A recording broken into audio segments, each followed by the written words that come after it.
Kamusta sa lahat mga kaibigan sa ka-level? Ngayon ay ipapakita ko kung ano ang gagawin kung may likido sa iyong iPhone.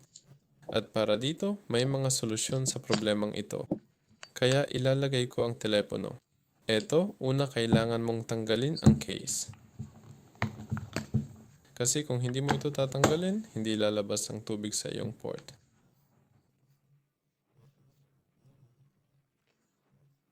Eto, susunod kumuha ng basahan at gawin ang mga ganitong kilos na mag-aalis ng malaking tubig at dumi sa mga port.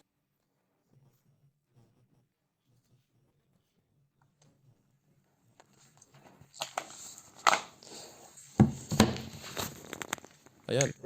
Kung hindi gumana, may option na pumunta sa App Store at i-download ang Water Reject, buksan ito at sa iba't ibang frequency, i-on ang tunog.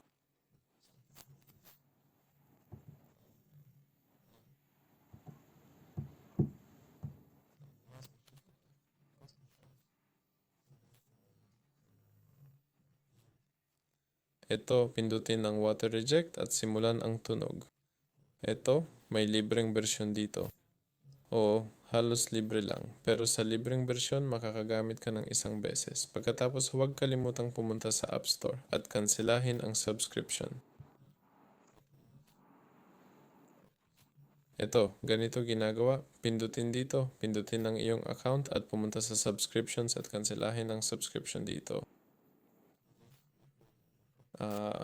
Kung hindi pa rin gumana, natitira na lang ay gamitan ng electric fan o kailangan mo na.